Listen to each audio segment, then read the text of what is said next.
Le parti pris, c'est avec vous ce matin, Aurélie Trouvé. Bonjour. Bonjour. Députée La France Insoumise de Seine-Saint-Denis. Vous organisez ce soir un rassemblement à Paris en solidarité au peuple palestinien. Ça fait polémique. On va en reparler dans un instant, Aurélie Trouvé. Mais j'aimerais d'abord qu'on accueille priorité au 32-16 avec Jérémy qui nous appelle de Brest. Bonjour Jérémy. Jérémy, est-ce que vous m'entendez ? Ouais, je vous entends très bien. Salut Jérémy. Ça y est, on s'entend. Jérémy, vous êtes à Brest. À Brest où la tempête Ciarán est passée cette nuit. Racontez-nous votre nuit, Jérémy, et votre réveil. Enfin, je ne sais pas si vous avez dormi un peu cette nuit. Non. Non, impossible. J'ai dormi en début de nuit jusqu'à 1h et quand ça a commencé à souffler vraiment fort, ça m'a réveillé et j'ai surveillé en fait si ma maison tombait pas. Ouais, vous êtes dans une maison, vous aviez pris des précautions, j'imagine, hier. Le maximum qu'on peut faire, quoi, ranger les toboggans dans le jardin, tout ce qui peut s'envoler, mais même en faisant ça, j'ai 2 morceaux qui se sont envolés sur ma toiture. Ouais. Et j'ai vu les dégâts ce matin à Brest, c'est impressionnant, ouais. Et quand vous dites j'ai vu, vous êtes sorti ce matin? Non. Ah oui, non, on est d'accord, hein, on rappelle la consigne, là, vous restez chez vous, pas de circulation. Voilà, on ne va pas constater par soi-même les dégâts. Hein. Non, mais j'ai vu des photos. Il y a 2 grues qui ont plié et il y en a une où je travaille à proximité de temps en temps et je vois la taille que ça fait et c'est assez incroyable de se dire que le vent peut faire plier ça, quoi. C'est impressionnant. Et Jérémy, vous êtes en famille à la maison? Ouais, ma femme va partir travailler là. Elle est personnelle de santé, donc. Donc elle peut rouler parce qu'on rappelle qu'à ce stade, il y a encore une interdiction de circulation, y compris pour les véhicules, pour tout le monde en fait, dans le Finistère, sauf véhicules prioritaires. Et donc c'est le cas de votre épouse qui va... j'imagine que vous lui avez rappelé et qu'elle le sait, hein, qu'il faut être particulièrement vigilant, mais qu'elle a dû passer une mauvaise nuit aussi. Je ne sais pas si vous avez des enfants, Jérémy. Enfin, ça doit être pas simple à gérer, tout simplement la peur, même si vous nous dites qu'il n'y a pas de dégâts matériels énormes chez vous. Il y a ces problèmes de toiture, mais c'est quand même une nuit de terreur, quoi, quand on est chez soi et qu'on ne sait pas ce qui va nous arriver. C'est ça, ouais, c'est le stress. Et puis, les enfants, après, ils ont dormi. Ah. Alors, tant mieux. Eux, ils vivent pas le truc comme nous, donc ça va. Ma femme a réussi à dormir à peu près aussi. Mais c'est vrai que moi, j'écoutais en fait tous les bruits de la maison et je me disais, s'il y a un gros bruit, qu'est-ce qu'on fait, quoi? On met tout le monde tout en bas et puis on attend. Bon, plus de peur que de mal pour vous, Jérémy, ce matin.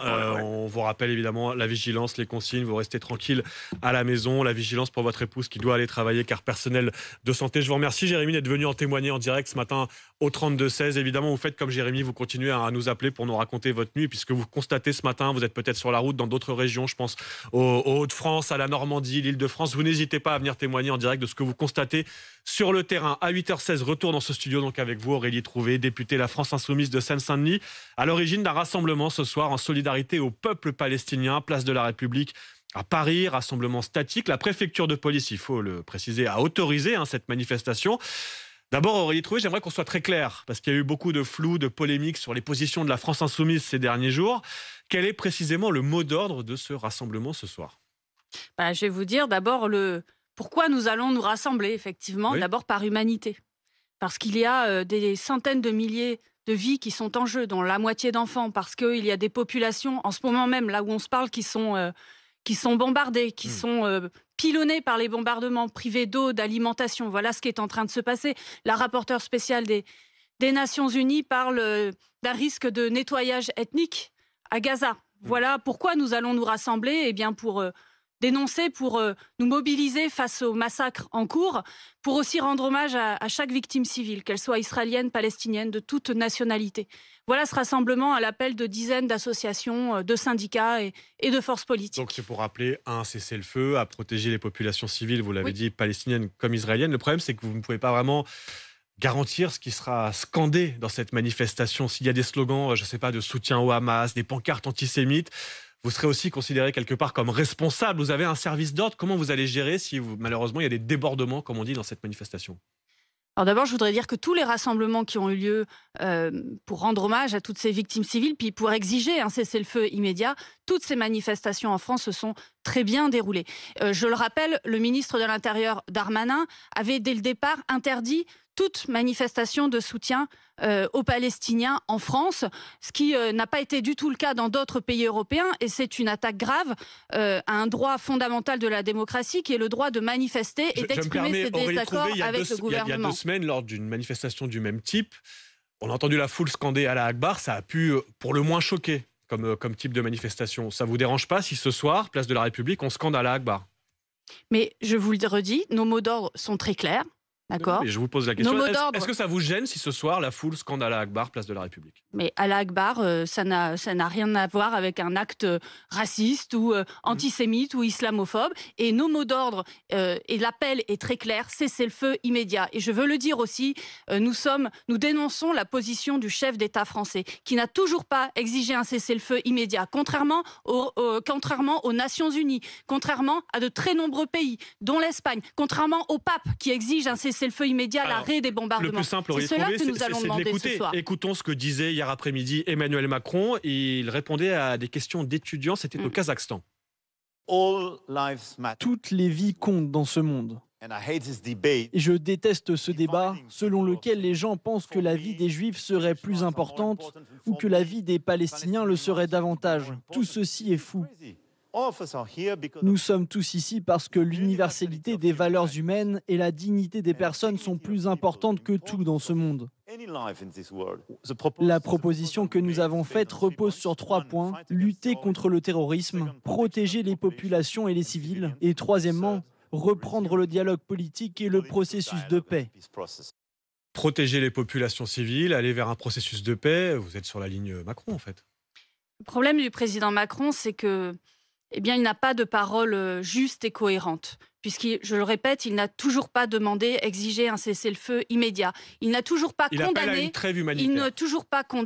les crimes de guerre du gouvernement d'extrême droite israélien. Et j'aimerais qu'il condamne avec autant de force les actes atroces du Hamas, les crimes de guerre du Hamas et les crimes de guerre du gouvernement israélien. En ce moment même, il y a urgence. En ce moment même, des populations civiles sont massacrées, dont la moitié d'enfants, je le répète. Donc oui, ce qui est cohérent, ce qui est juste aujourd'hui, c'est d'exiger le cessez-le-feu immédiat. C'est cela qu'on lui demande. Justement, parlons de cohérence. Moi, je m'interroge là. Vous vous mobilisez, on l'entend, pour organiser ces manifestations, appeler à un cessez-le-feu, soutenir les populations civiles des 2 côtés.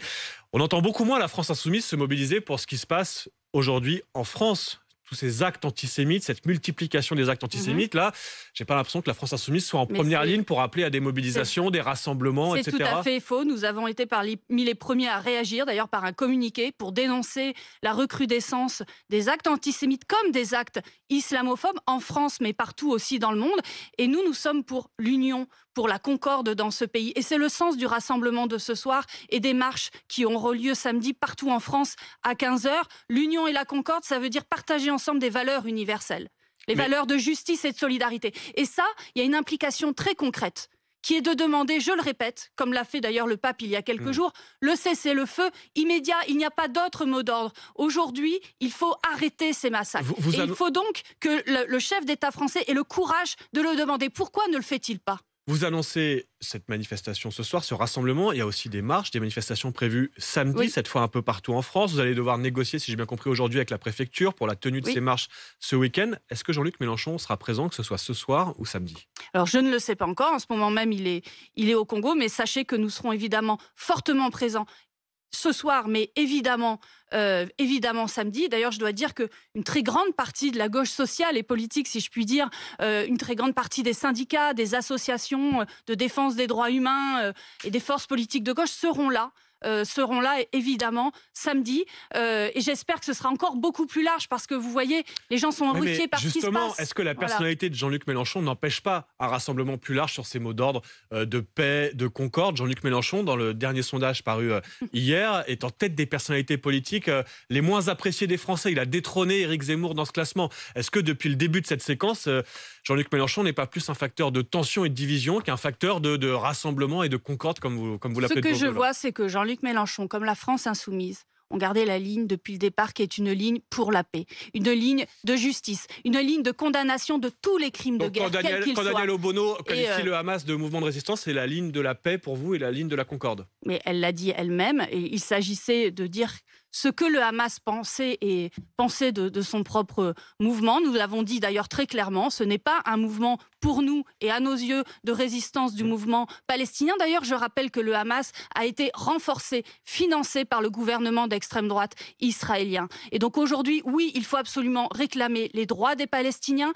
Et donc c'est l'application pleine et entière des résolutions des Nations Unies. 2 États, un État palestinien, un État israélien. Nous le disons depuis le début. Et oui, nous pourrons résoudre tout ça par une solution politique, par la paix, et pas par la guerre, et pas par une solution militaire. Merci Aurélie Trouvé, députée La France Insoumise de Seine-Saint-Denis, d'avoir été en direct dans ce studio. Vous organisez donc ce soir ce rassemblement Place de la République qu'on surveillera.